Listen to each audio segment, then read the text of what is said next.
قال یوسف ورته ویلې اجعلني ما وګرځوه علی خزائن الارض په مځکه د خزانو یعنی ما وزیر د مالیې وګرځوه ځکه زه حفیظم یم او امینم یم. نو طالبانو علماوي د خپل ځان صفت کول اسلام کې څنګه ده یا عهده غوښتل څنګه ده چې خلک د تا هغه رتبه علمي نه پیژني نو بیا تا ته جایز ده چې د خپل ځان صفت ورته کړي د دې په خاطر باندې چې تا وپیژني. علما وایي که یو فقهي عالم چېرته لاړ خلکو هسې ماما بله نو بیا د طالبانو ورته وایي چې زه عالم یم ګوره ښه عالم یم ما نه علمي خدمت ګټه واخلي هغسې عوام خلک دی ابویي د ماما ده څه پتې لګېږي ورته طالبان. قال اجعلني على خزائن الارض اني حفيظ عليم. زموږ یو استاد طالبانو سپینګری عالم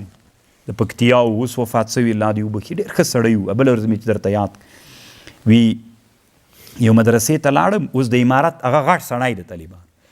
موږ ته هغه وخت کې دا قیصه کوله موږ ته میر زاهد ویلي وایي دی طالب هغه زمانه کې وایي ما د طالب میر زاهد تکرار کو د استاز نه ویلي د میر زاهد د مولا جلال تکرار یې کو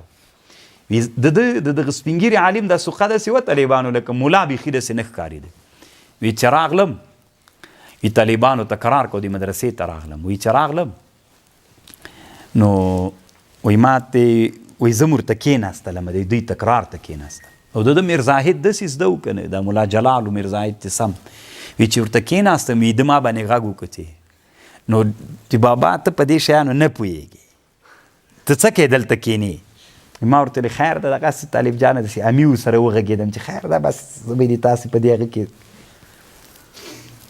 نو وی چې تکرار خلاص سو داسې وي لاسونه ښورول چې تکرار یې خلاص کړو ما ته مخ راواړو چې بابا پې پوه سو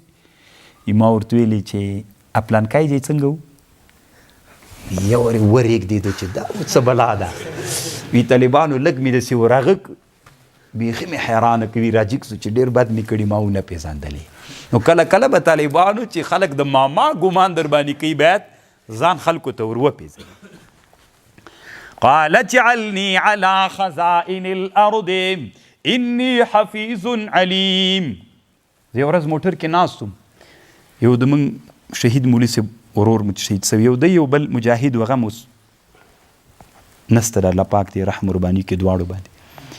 نو مخکې د ټوډي موټر کې مخکې یو بل سړی ناست و موږ شاته ناست نو هغه مخکې چې څوک ناست و هغه داسې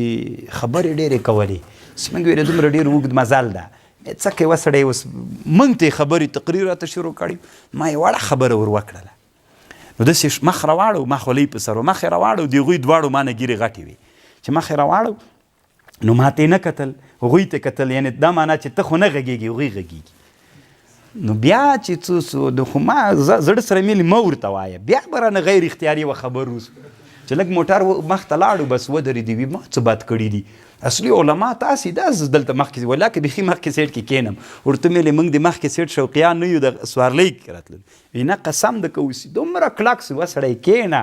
ملیان نه یي داسې امیانو ګپ هم د سر لګاو. قال اجعلني على خزائن الارض اني حفيظ عليم كذلك مكنا ليوسف. امام سیوطي یو کتاب جوړ کړی طالبانو بیا مولیانو ډېر ردونه پې کړي ده دعوه کړې زه مجتهد یم امام سیوطي داسې ویلي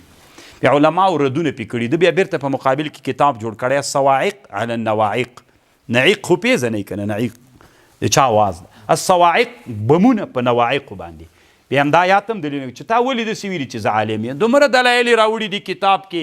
چې واجعلني على اني حفيظ عليم اني حفيظ عليم نور حدیث هم راوړي دلایل ورته.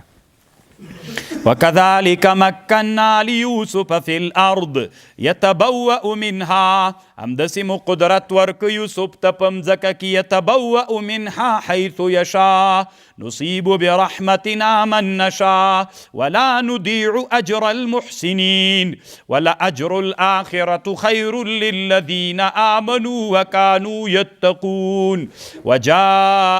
وجاء إخوة يوسف راغل لورونه د یوسف فدخلوا عليه فعرفهم وهم له منكرون. مصر طالبانو افریقا ده کنعان شام ده طالبانو له کنعان نه راغلل د یوسف علیه السلام ورونه راغلل، خبرڅي ول چې د مصر باچا خلکو ته غنم ورکوي، پې خرڅي او ډېرې خزانې لري. چې ورته راغلل طالبانو، چې ورته راغلل ورونه یې وپېژندل، خو دوی نه پېژانده. ولما جهزهم بجهازهم، دا داسې چل و طالبانو چې کله یې یو اوښې زیات تېر غوښته، څومره خلک به چې راغلي وو همغومره بارونه یې ورکول. د یوسف علیه السلام ورونو ورته ویلې وه یو اوښ زیات راکوئ. ولې؟ وي د موږ یو ورور د بنیامین نومېږي، د هغه دپاره.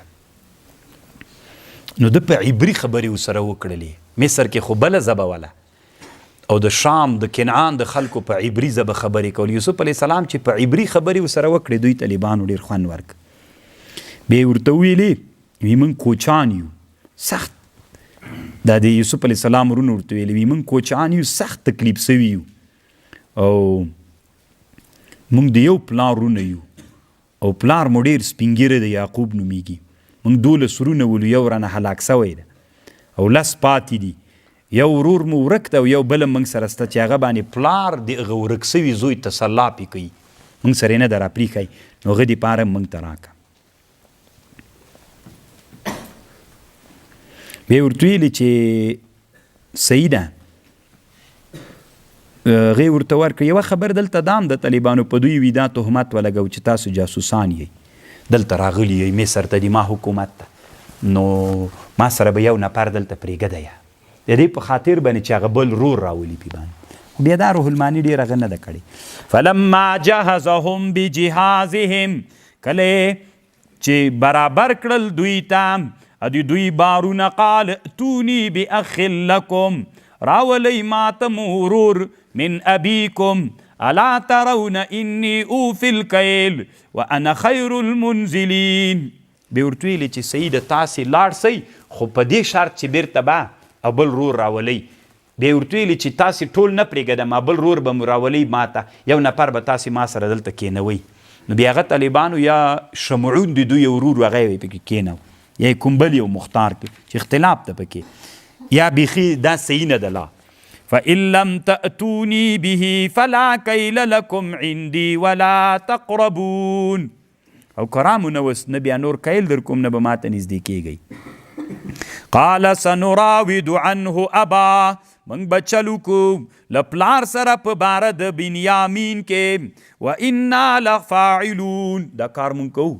وقال لفتيانه، ویل یوسف علیہ السلام خپلو غلامانو ته، اجعلوا بضاعتهم في رحالهم، هغه کومې پیسې چې راوړې وې هغه بیرته په بار کې ورته کېږدئ. لعلهم يعرفونا، کېدی سي دوی وپېژني، اذا انقلبوا الى اهلهم لعلهم يرجعون، چې دوی بیرته لاړ سي که نه، نو وبوي چې ګوره باچا موږ سره څومره غنم یې هم راکړل، پیسې هم بیرته راکړي دي، نو یو قسم به احسان ورته معلوم سي، بیرته د راتګ زړه به ښه کي.